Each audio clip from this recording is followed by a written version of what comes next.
নমস্কাৰ প্ৰিয় দৰ্শক আপোনালোকে চাই আছে টাইম এইট আৰু লৈ আহিছো ply story present first on time eight big breaking এতিয়া বহু বিবাহক লৈ মুখ্যমন্ত্ৰী ডক্টৰ হিমন্ত বিশ্ব শৰ্মা কঠোৰ হোৱা দেখিবলৈ পোৱা গৈছে যদি কোনো চৰকাৰী চাকৰি কৰা বিষয়াই যদি দ্বিতীয় বিবাহ কৰে তেতিয়াহ'লে সেইগৰাকী কৰ্মচাৰীৰ কৰ্তন কৰা হ'ব 20% দৰমহা আজি স্বাধীনতা দিৱসৰ সেই যি স্বাধীনতা দিৱসৰ এই মঞ্চত এনেধৰণৰ মন্তব্য কৰা দেখিবলৈ পোৱা গৈছিলে মুখ্যমন্ত্ৰীগৰাকীক যিহেতু স্বাধীনতা দিৱসৰ খানাপাৰাত সেই পতাকা উত্তোলন কৰাৰ পিছত তেখেতে ভাষণ প্ৰদান কৰিছিলে আৰু সেই ভাষণৰ মজিয়াতে কৈছিলে যদি কোনো চৰকাৰী বিষয়াই যদি দ্বিতীয় বিবাহ কৰে অৰ্থাৎ প্ৰথম পত্নী থকাৰ পাছত দ্বিতীয় বিবাহ কৰে তেতিয়াহ'লে 20% অৰ্থাৎ 20%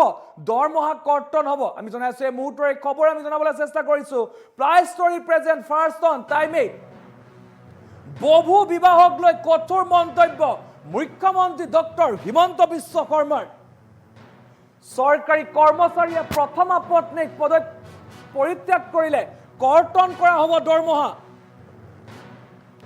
পত্নীয়ে আবেদন কৰিলে 20% দৰমহা কৰ্তন কৰি প্ৰদান কৰা হ'ব সেই পত্নীগৰাকীক বেচৰকাৰী কৰ্মচাৰীৰ ক্ষেত্ৰতো শীঘ্ৰেই প্ৰযোজ্য হ'ব এই নিয়ম এই সন্দৰ্ভত লৈ অনা হ'ব নতুন আইন প্ৰথমা পত্নীৰ অনুমতি অবিহনে দ্বিতীয় বিবাহ কৰিলে বিপদত পৰিব স্বামী এই মুহূৰ্তৰ ডাঙৰ খবৰ আমি জনাবলৈ চেষ্টা কৰিছো মুখ্যমন্ত্ৰী ডক্টৰ হিমন্ত বিশ্ব শৰ্মাই আজিৰ দিনটোত বহুকেইটা গুৰুত্বপূৰ্ণ সিদ্ধান্ত লোৱাৰ দেখিবলৈ পোৱা গৈছিলে আৰু তাৰ মাজতে আন এক ডাঙৰ সিদ্ধান্ত লোৱা দেখিবলৈ পোৱা গৈছে বহু বিবাহক কেন্দ্ৰ কৰি কঠোৰ দেখিবলৈ পোৱা গৈছে মুখ্যমন্ত্ৰীগৰাকীক যিহেতু মুখ্যমন্ত্ৰীগৰাকীয়ে কৈছে যদি কোনো লোকে দ্বিতীয় বিবাহ কৰে তেতিয়াহ'লে অৰ্থাৎ যদি প্ৰথমা পত্নীয়ে গম নোপোৱাকে দ্বিতীয় বিবাহ কৰে তেতিয়াহ'লে প্ৰথমা পত্নীয়ে সেই চৰকাৰী কৰ্মচাৰীগৰাকীৰ ওপৰত কেছ কৰিব পাৰে আৰু কেছ কৰিলে 20% দৰমহা চৰকাৰী কৰ্মচাৰীগৰাকীৰ 20% দৰমহা কৰ্তন কৰা হ'ব আৰু আজি 15 আগষ্ট স্বাধীনতা দিৱসৰ দিনটোতে মন্তব্য কৰা দেখিবলৈ পোৱা গৈছে মুখ্যমন্ত্ৰীগৰাকীক বহুকেইখন নতুন আইন অনা দেখিবলৈ পোৱা গৈছে আৰু তাৰ মাজত এইখন এখন অন্যতম বুলি ক'ব লাগিব কিয়নো এতিয়া বহু বিবাহক লৈ পুনৰ কঠোৰ হোৱা দেখিবলৈ পোৱা গৈছে আমি জনাইছো এই মুহূৰ্তৰ খবৰ আমি জনাবলৈ চেষ্টা কৰিছো বহু বিবাহক লৈ কঠোৰ স্থিতি গ্ৰহণ কৰিছে মুখ্যমন্ত্ৰী ডক্টৰ হিমন্ত বিশ্ব শৰ্মাই আৰু মুখ্যমন্ত্ৰীগৰাকীয়ে বহু বিবাহক লৈ গুৰুত্বপূৰ্ণ পদক্ষেপ গ্ৰহণ কৰা দেখিবলৈ পোৱা গৈছে 20% দৰমহা কৰ্তন কৰা হ'ব যদি কোনো চৰকাৰী কৰ্মচাৰীয়ে প্ৰথমা পত্নীক এই দ্বিতীয় বিবাহ কৰে তেতিয়াহ'লে সেইগৰাকীৰ বিৰুদ্ধে পদক্ষেপ গ্ৰহণ কৰিব আৰু 20% দৰমহা কৰ্তন কৰা হ'ব আৰু আজিৰ দিনটোত এনেদৰে মন্তব্য কৰা দেখিবলৈ পোৱা গ'ল মুখ্যমন্ত্ৰীগৰাকীক আৰু প্ৰথমা পত্নীয়ে যদি কেছ কৰে অৰ্থাৎ প্ৰথমা পত্নীয়ে যদি স্বামীৰ ওপৰত যদি কেছ কৰে তেতিয়াহ'লে এই প্ৰথমা পত্নীয়ে লাভ কৰিব 20% দৰমহা অৰ্থাৎ যিগৰাকী চৰকাৰী কৰ্মচাৰী সেই চৰকাৰী কৰ্মচাৰীগৰাকীৰ দৰমহাৰ পৰা 20% দৰমহা কৰ্তন কৰা হ'ব আৰু এনেধৰণৰ মন্তব্য কৰা দেখিবলৈ পোৱা গৈছে আৰু পৰৱৰ্তী সময়ত এইসমূহ নিয়ম যি বেচৰকাৰী সংস্থাৰ লগত জড়িত যিসকল লোক আছে সেইসকলৰ লগতো এই নিয়ম প্ৰযোজ্য হ'ব বুলি মন্তব্য কৰিছে এই মুহূৰ্তৰ ডাঙৰ খবৰ আমি জনাবলৈ চেষ্টা কৰিছো বহু বিবাহক লৈ পুনৰ কঠোৰ স্থিতি গ্ৰহণ কৰা দেখিবলৈ পোৱা গৈছে মুখ্যমন্ত্ৰী ডক্টৰ হিমন্ত বিশ্ব শৰ্মাক ইতিমধ্যে মন্তব্য কৰিছে এই সন্দৰ্ভত নতুন আইন আনিম বুলি কৈছে যিহেতু ৰাজ্যত বহু বিবাহ প্ৰচলন হৈ থকা দেখিবলৈ পোৱা গৈছে আৰু সেই সময়তে পুনৰ মুখ্যমন্ত্ৰীগৰাকীয়ে সৰব হোৱা দেখিবলৈ পোৱা গৈছে বহু বিবাহক লৈ আৰু ইতিমধ্যে মুখ্যমন্ত্ৰীগৰাকীয়ে মন্তব্য কৰিছে এই বহু বিবাহক লৈ যদি কোনো লোকে যদি বহু বিবাহ কৰে তেতিয়াহ'লে সেই চৰকাৰী কৰ্মচাৰীগৰাকীৰ বিৰুদ্ধে গ্ৰহণ কৰিব এই কঠোৰ পদক্ষেপ এই চৰকাৰী কৰ্মচাৰীগৰাকীক যি দৰমহা অৰ্থাৎ চাকৰি যি দৰমহা তাৰ পৰা 20% কৰ্তন কৰা হ'ব আৰু সেই কৰ্তন কৰি প্ৰদান কৰা হ'ব প্ৰথমা পত্নীগৰাকীক। অৰ্থাৎ প্ৰথমা পত্নীয়ে যদি কমপ্লেইন কৰে বা কেছ কৰে আৰক্ষীৰ কাষ চাপে তেতিয়াহ'লে তেখেতে লাভ কৰিব এই ধন। আমি জনাইছোঁ এই মুহূৰ্তৰ এই খবৰ আমি জনাবলৈ চেষ্টা কৰিছোঁ। যদি কোনো স্বামীয়ে নিজৰ পত্নীক নোকোৱাকৈ দ্বিতীয় বিবাহ কৰিছে সেইসকল লোকৰ কাৰণে বেয়া খবৰ বুলি ক'ব লাগিব। মুখ্যমন্ত্ৰীগৰাকীয়ে শীঘ্ৰে নতুন আইন আনিছে, যিহেতু বহু বিবাহ বৰ্তমান সময়ত যথেষ্ট বেছি হোৱা দেখিবলৈ পোৱা গৈছে। সেই সময়তেই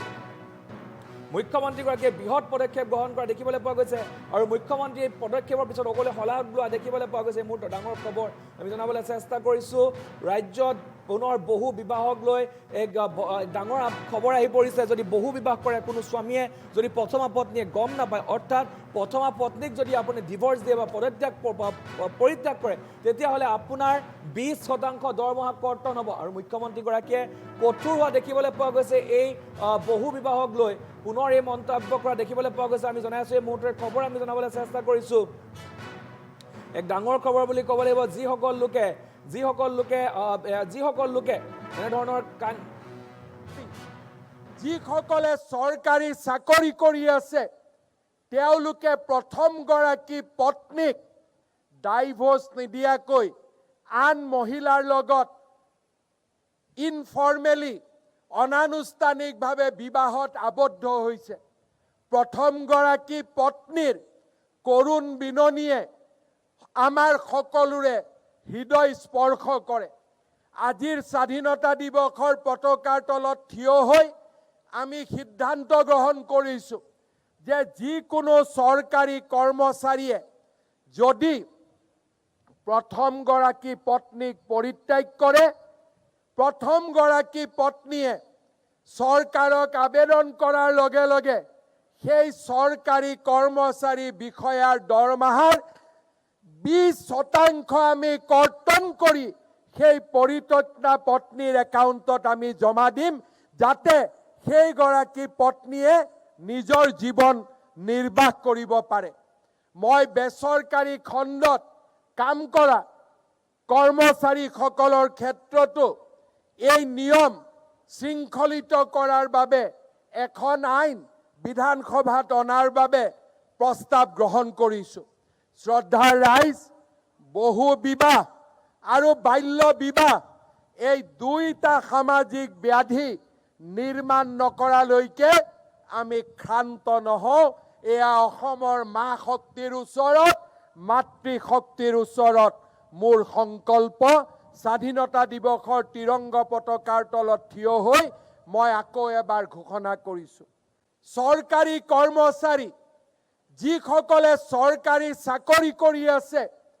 তেওঁলোকে প্ৰথমগৰাকী পত্নীক ডাইভোৰ্চ নিদিয়াকৈ আন মহিলাৰ লগত ইনফৰ্মেলি অনানুষ্ঠানিকভাৱে বিবাহত আবদ্ধ হৈছে। প্ৰথমগৰাকী পত্নীৰ কৰুণ বিননিয়ে আমাৰ সকলোৰে হৃদয় স্পৰ্শ কৰে। আজিৰ স্বাধীনতা দিৱসৰ পতাকাৰ তলত থিয় হৈ আমি সিদ্ধান্ত গ্ৰহণ কৰিছোঁ যে যিকোনো চৰকাৰী কৰ্মচাৰীয়ে যদি প্ৰথমগৰাকী পত্নীক পৰিত্যাগ কৰে, প্ৰথমগৰাকী পত্নীয়ে চৰকাৰক আবেদন কৰাৰ লগে লগে সেই চৰকাৰী কৰ্মচাৰী বিষয়াৰ দৰমহাৰ 20% আমি কৰ্তন কৰি সেই পৰিত্যক্তা পত্নীৰ একাউণ্টত আমি জমা দিম, যাতে সেইগৰাকী পত্নীয়ে নিজৰ জীৱন নিৰ্বাহ কৰিব পাৰে। মই বেচৰকাৰী খণ্ডত কাম কৰা কৰ্মচাৰীসকলৰ ক্ষেত্ৰতো এই নিয়ম শৃংখলিত কৰাৰ বাবে এখন আইন বিধানসভাত অনাৰ বাবে প্ৰস্তাৱ গ্ৰহণ কৰিছোঁ। শ্ৰদ্ধাৰ ৰাইজ, বহু বিবাহ আৰু বাল্য বিবাহ এই দুইটা সামাজিক ব্যাধি নিৰ্মাণ নকৰালৈকে